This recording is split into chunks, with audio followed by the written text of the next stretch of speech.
A very good morning, class. In the last class, we talked about Chandragupta II or Vikramaditya. How did he explore his empire? How did he expand his empire?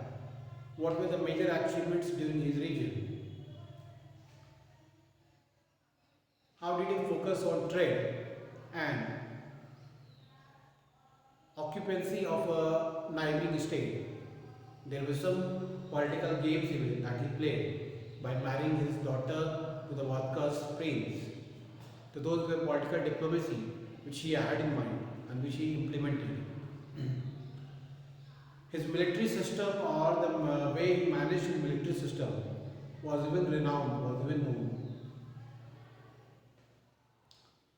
His religious policies towards the subject, how did he proclaim, how did he improvise on different religious policies. A Chinese and a Buddhist pilgrimage who came to India, Fahian, he even proclaimed, he even praised the works of Chandragupta II or Vikramaditya. He was so influenced by the work of, by the administration of the Chandragupta II that he praised about him in his accounts. That is known as Fahian's accounts. That is our topic that we'll see today, Fahian's account. Then, how the administration of the Guptas were managed. How did the Guptas manage their administration? That was we will see. So, Fahian's account, page number 65. In his accounts of his experience in India, Fahian wrote about Chandragupta II and his kingdom. In his book or in his accounts, you can say, Fahian mentioned about Chandragupta II, about the kingdom and about the administration system. How did Chandragupta II or Vikramaditya manage the things?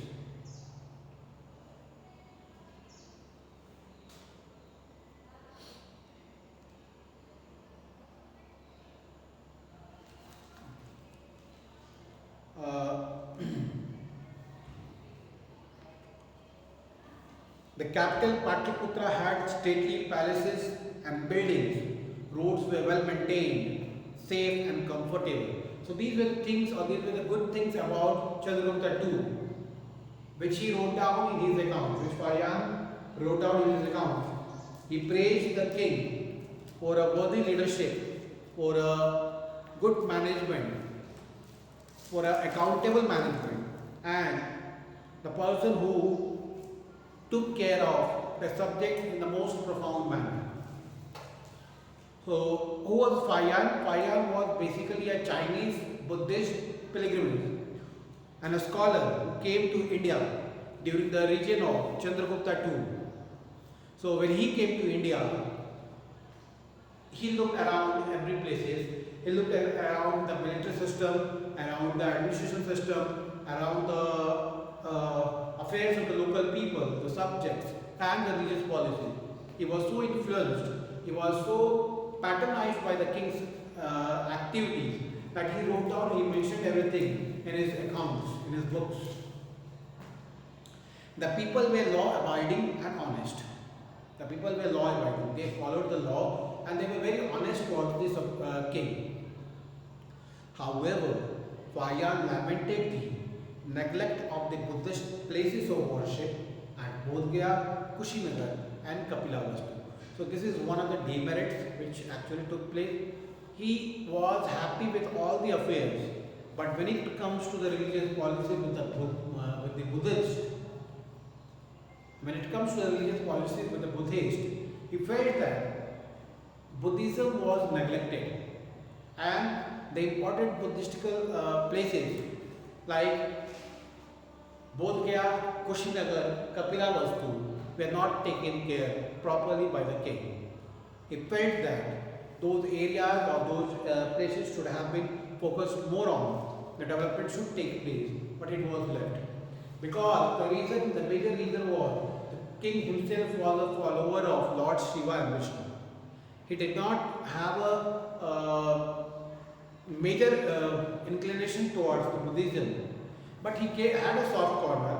Okay, it's okay if the Buddhism flourishes, if the Buddhism grows, then it's well and good. But the king did not pay any contribution to its growth or development.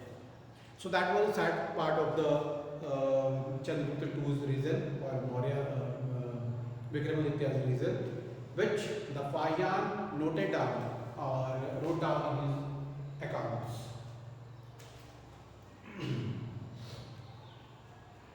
Now next is administration under the Guptas. How did the Guptas administer the whole system? The Gupta rulers assumed very high sounding titles and performed Rajaswa and Ashwamedha sacrifices. The king was assisted by a council of ministers or Mantri Parishad. The ministers were highly paid officials who sometimes even led the armies during the wars. In the latter period, they were granted land instead of cash salaries. In due course, they acquired a lot of land and became quite powerful. See, when we talk about the administration under the Guptas, we see one thing, that the whole Gupta system depended on, or the Vikramaditya's reason depended on the 9 gems or Navratna, who were a group of 9 intellectual people who assisted the king into different matters, and they had an important place in the society. Now, the king was assisted by a council of ministers who were known as Mantri Parishad. So the king used to take their advices on different matters, and he used to set the plans according to the decisions which were taken in the court. Everything was going good till here. One point which the historians note down over here is that the Guptas or the king sometimes did not pay cash salary to the Mantri Parishads or council of ministers, but rather gave them piece of land in return, which was of equal value as of their salary. Means the equal value to the salary was paid to the council of ministers. In place of salary, they were given piece of land. Now this turned out to be a major drawback, because the council of ministers owned a good piece of land and they became a owner of quite big mass of land, a piece of land. In the history, we see that wherever there is a war, the basic reason for a war is occupancy. A king wants to occupy, a king wants to annex more of the neighboring states, more of the neighboring countries, more of the neighboring nations, so that his region expands and he becomes powerful. Now here what happens? The king started distributing the occupied land to the council of ministers. They were given piece of land in return of their work that they used to do. Instead of cash salary, they were paid the land. So the council of ministers became strong, and we see that when the Central Asian tribes attacked the Guptas, when they entered India and they attacked from different regions, Punjab, Malwa, and the different regions that they attacked, basically Kashmir was there, Punjab was there, Malwa was there. So the attackers or the invaders who came to attack the Gupta, they got a partnership with the Council of Ministers, because the Council of Ministers knew about the administration system of the Guptas, the management system, the military system, and most important, they had a good piece of land with them. Those council ministers were given a high respect, a high status in the opponent's team, and they formed a loophole for the destruction of the Guptas. So that turned out to be a bad name for the Guptas. That was the failure plan of the Guptas. Provincial administration, how are the provinces divided? The provinces was basically divided on the basis of the status, on the basis of the different regions. Like in India today we have, India as a country, it is divided into different states. the states are further divided into districts, the districts are further divided into rural district, rural and urban area.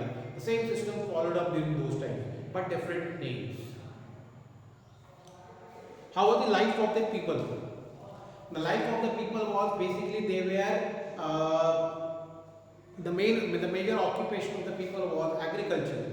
They worked day and night for agriculture purpose only.